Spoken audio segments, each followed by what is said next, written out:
Hey there, this is Shane Thompson from Canada A Clan.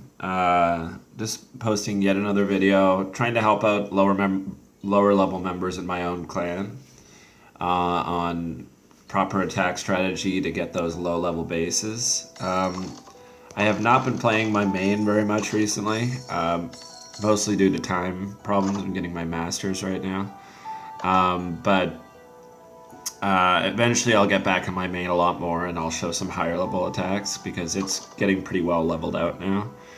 But for now, this account has been very valuable to my lower level team members who are struggling to know how to attack lower level bases. Sounds like it should be easy for a more experienced player, especially me with an alt who's gone through the whole low levels. But I do have a lot of members in our clan that still struggle to get their 5-star victories every time. We're currently in a war here with LDS Mormons. You can see there, our number 25, bad start right away, 0 stars. So it's people like this. We generally cycle in low-level people to see if they can hold their own. Now, when I say low level, I don't mean we're stacking. We take bases that are growing at a proper rate. We just have a very high level mix. We go all the way from the bottom. We have a medieval base there, all the way up to the top where we have atomic base. One atomic base. Now, what I find is that people just really don't know early on in the game the unit construction. So I think when I try to teach people, that's the first thing that I always try to reiterate. Especially at low levels here, you're going to go with bombards or cannons, and you're going to try to get into that core smoothly. So the unit composition, again, haven't really altered this too much ever. For the last year that I've been playing this game, because there's been no need. I keep getting my 5 stars completely consistently, and most of our clan have done the same, and it's really shown to work for everybody, even at higher levels. At higher levels, the unit comp changes a lot, but at like Atomic Age and Global, but at these lower levels, definitely this works. So you can see I have 46 range there. Now, for me, they're Xinjiangs because I'm Korean. Whatever they are, you do want to level that unit. That unit should be max leveled for your age. It's a very valuable unit. You're definitely going to want it maxed. I only bring one of my own tanks or knight into this battle. I've really scaled back how many tank units I bring. I want the minimum possible to keep my range safe. And I bring a full merc camp of elephants, so they're all tanks. So those are 4, combined with this 1 knight. So about 5 tanks is what I like to bring. I like having the 1 because it does give you, when you drop the elephants, they're all going to drop in one place and go to one target. And if somehow you get off course and you have range units that get out of line and they're not protected, you can send the 1 knight in to keep them protected.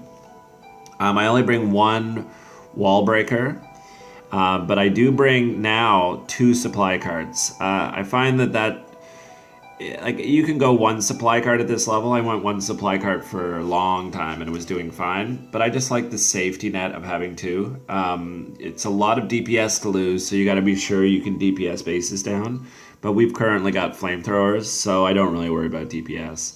And we're also getting really great donations in clan of howitzers a lot of the time, so I'm not really worried about DPS. I'm only bringing 2 of my own bombards, but I'll get 1 from donations, so that's 3. I could definitely go more. 4 or 5 works as well.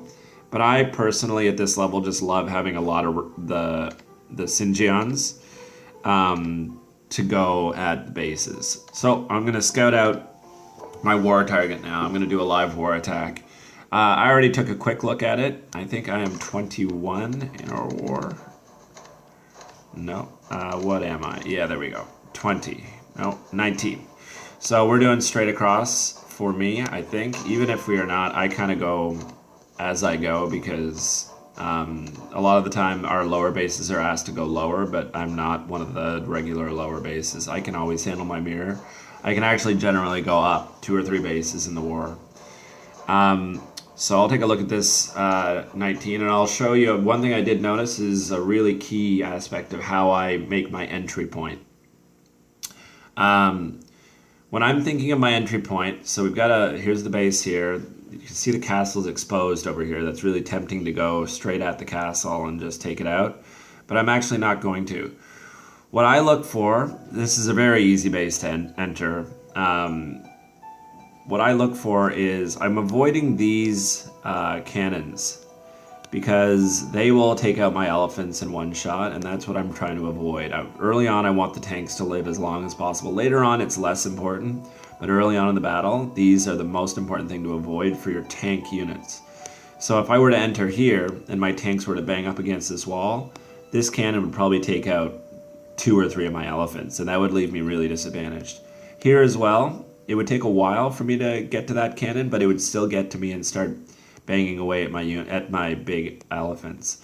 So, going at the castle here is fine. It would be very doable, but you'd have to sabotage right away, like an immediate sabotage, which I don't like. Just wasting a sabotage. I'd prefer to save my sabotages just in case. You never know.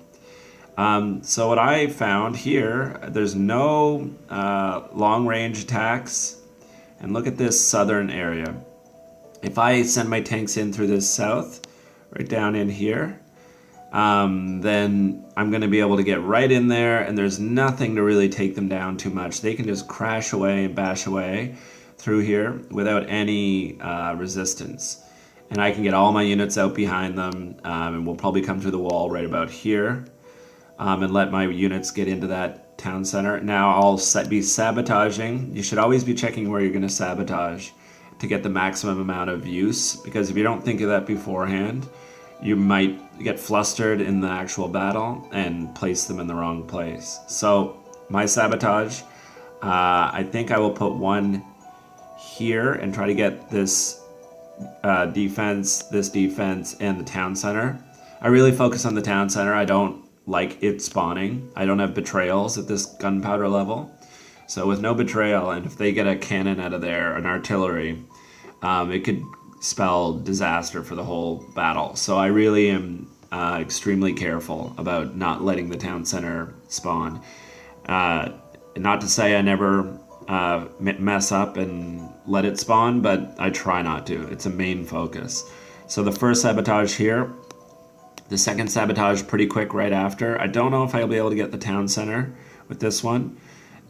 So I'll do my best, but I don't think it'll be possible. This long range mortar right here.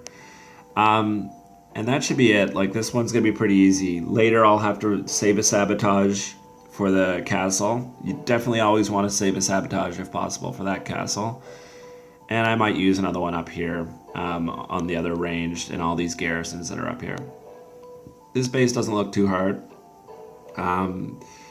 I mean, I'm getting pretty good matching all the time. I can quickly show you my base, just to show you what I've done.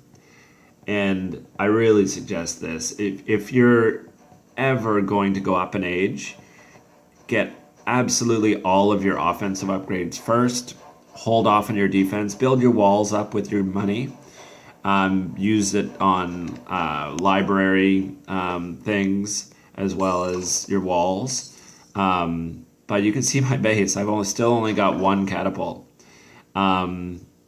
It's really been working out well that I still get their there's 22 attacked me, but didn't get the full 5-star. So I mean, it's a lower base hitting me, yes, but not getting the full 5-star. So they're gonna have to hit me a second time.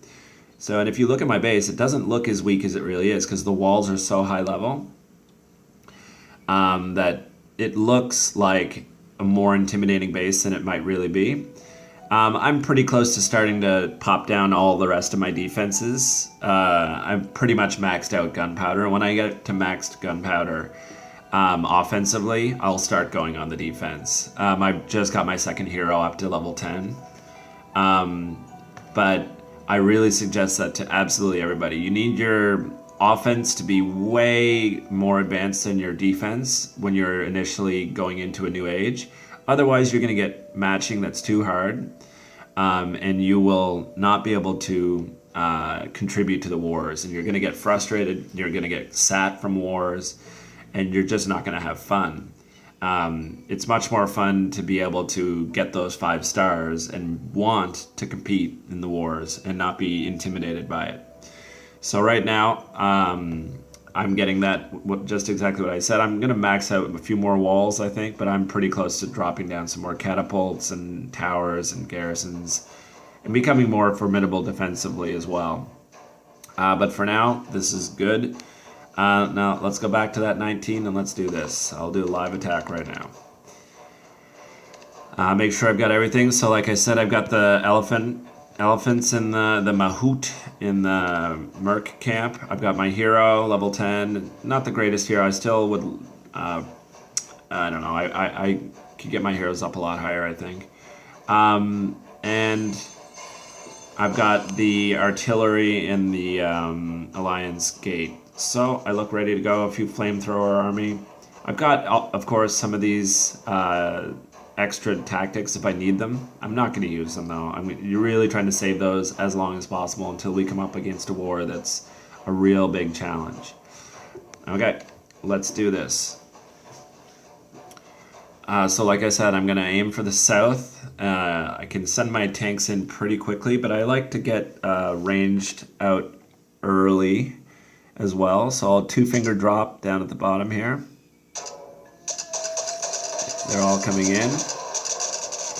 Get the wall breaker in early because there's nothing to stop it. Get my supply cards. Now get my tank units out. And get ready to sabotage. You gotta be ready early to sabotage. As soon as these cannons aim at me, I'll sabotage on them. Right there. And the town center is already looking to spawn, so you gotta be really careful there. And I'm gonna use my enrage on the ranged units. Oh, look at that. That was a great sabotage there. And I got the town center, and we're crushing. I'll send in the other tank. I don't even need all my units, honestly. This is an easy victory. I'm already cleaning up the exterior with my melee units. I think I will even save my sabotages. So you can see how easy this was. This is not really because I did awesome here. This is because I've built my base the right way. So I'm getting these matchings that are cake. Oh, I let the hero spawn. Whoops. But I've still got all 3 sabotages, and I think that's probably actually a smart move. I'll be able to attack sooner. Looks like we're going to have no trouble here at all. We're all clear up here. Always check that you're all clear before you rally anywhere. Because if you rally and you made a mistake and not seen that there's a building way over in this corner, and you already had units there, then you're just wasting time on the timer. And here we go. Going to be a 5-star. So, I mean, you can see that was really easy. I saved 3 of my sabotages. I only needed to use 2. And it was, you know, minimal units lost as well. I still have, like, most of my army.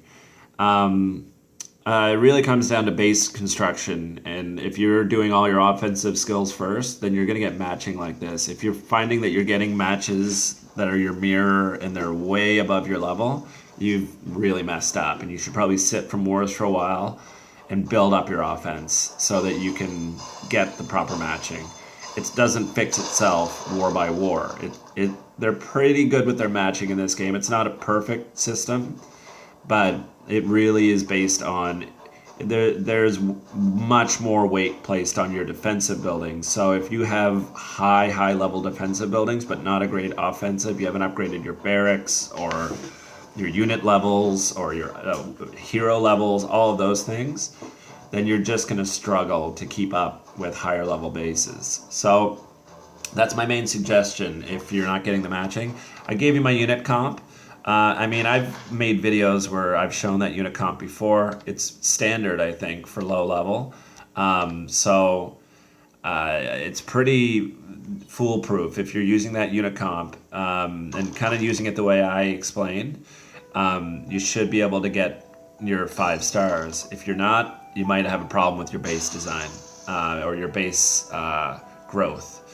So try and really work on upgrading offensive stuff and leave your defensive. I know it's tempting when you get a lot of gold to upgrade some of those defensive buildings. You really got to stop. Focus on your walls. Just make your walls your primary thing and your library gold bot skills. Other than that, you should really not be spending your money too much on defense until you're getting good spots in your matching. I really hope I think I'm going to post a video later about how war coalitions are just, I find it kind of a broken system right now. The only way for me to keep up enough embassy goods for my coalitions is to just constantly raid. But that's a video for another time, and I really think that it's something that Nexon needs to fix. There's a lot of people in my clan complaining about it.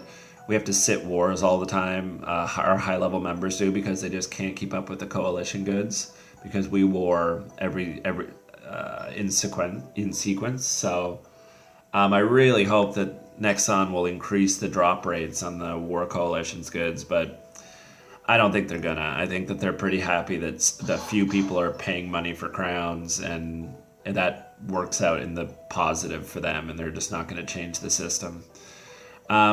But whatever, it is what it is. It's still a fun game, so I can't hate on them too hard. Okay, I hope that can help some of my lower level clanmates. I'm going to post this so that they can see, but maybe it'll help some of you guys out there as well. And try to keep getting those 5 stars. Build your bases offensive only first, and then let it all build up once you've maxed out your offense. Good luck, keep on dominating, and have fun.